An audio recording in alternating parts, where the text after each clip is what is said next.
कितना घर में भंगार भरले वालो हो। बाप रे बाप, कतना गर्दा पड़ल बा, बुझा तक घरवा खंडरे हो। एकदम भंगार कर देले बाटे लोग। इरकुट चिरकुट सब भरले बालो, बाप रे बाप। ज्यादा भले चल गए लोग। अरे ए दीदी का हो? होय देखी खाम भा। अरे अरे हाय बुढ़िया दिया। बुढ़िया दारू पोसा से का जी। अरे दूसरे के घर में रह ले तो पतो कबे धक्का मार के निकाल देले तो लोग के। सही कहत नहीं रौरा। अब मान ली कि केहू हमनी के साथ में रोहई के ना चाहत रहो तो रौवा हमनी के का कर सकत नहीं समझी। अरे जाए दना केकर माई बाबू जीवन भर साथे रहला, ओ लोग के तकाने कौने बात के गुमार रहला हो। इहे होला आजकल के जमाना में ना, केहू के कतनो मानेम नु, जानो दे देम नु, तब नु नाव ना ली लो। अरे छोड़ा ना, जाए दा 4 दिन जब छौंकल दाल और तावा पर के फुलाव रोटी ना मिली नु, सारा गुमान खत्म हो जाई। घूमे दा, देखा तनी कितना दिन घूमेला लोग। सही कहता नहीं, एकदम सुख के आठी हो जाई। जाए दा। ए दीदी का हो? आहे फोटो का करी जी? फेंक दा और का करबू? सही कहता नहीं, फेंक जब दो। हलो ही नहीं खलो तो ई फोटो का कर। हाँ फेंका।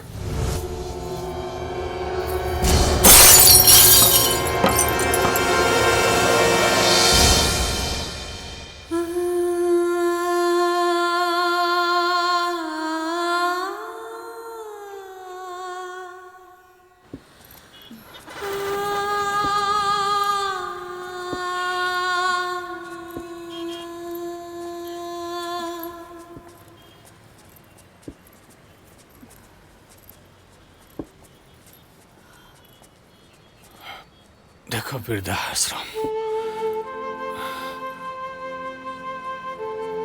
3 गो लइकन के रहते हमनियों के तानाते बानी जानू हो। चला ना कहीं इहे सहारा ले लेवा के। चलो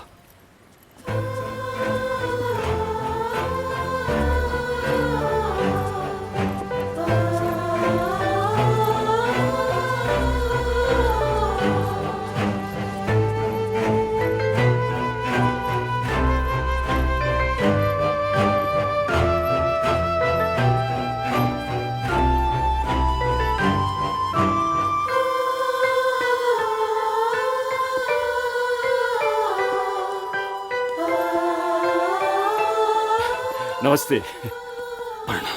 स्वागत बा रउआ लोग के।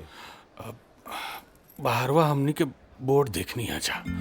जी जी।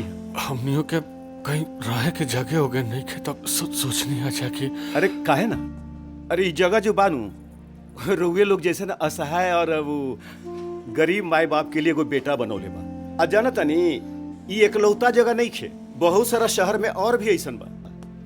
कैसन महात्मा बाड़े हो कि अनजान लोग खातिर इतना खर्च कैले बाड़े। देखिए हमार मालिक के तो बस एके गो बात कहना बा, माई बाप और बुजुर्ग के सेवा में चाहे जितना भी खर्चा हो जाए ना, ओकर हिसाब कब्बो ना रखे के चाहिए। अरे उनकर आशीर्वादे अनमोल बा। खर्चे का हिसाब रखो, कौन गलत बात बा बाबूजी?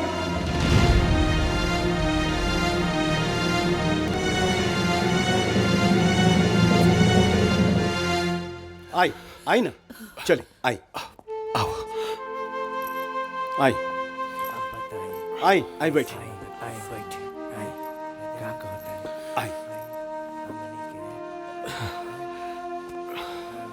बेटा है ने आई।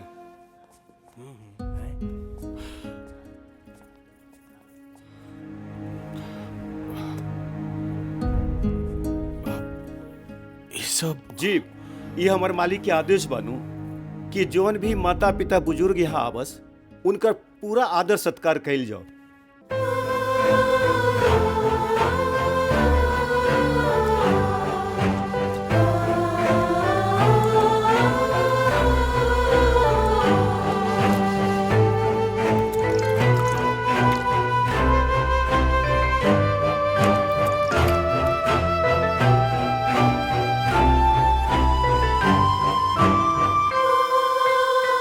आई चलिए आई।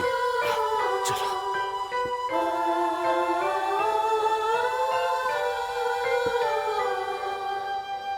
आई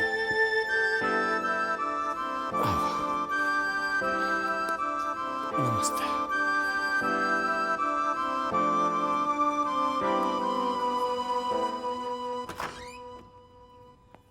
आई।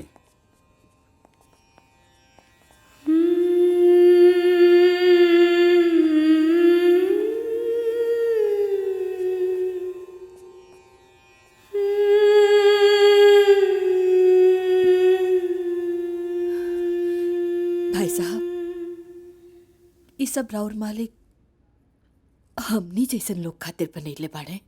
हाँ माता जी, ऐजा जितना कमरा बानू सब रुआ जैसे लोगन के लिए ही बा।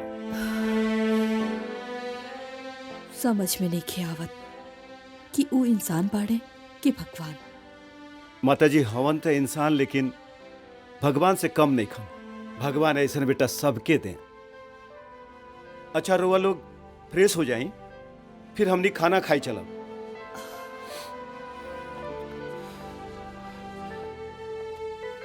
देखो ना, एगो यो बेटा बा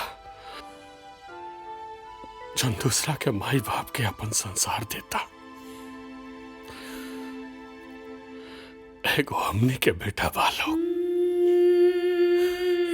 कि अपने माई बाप के संसार छीन लो। बेटा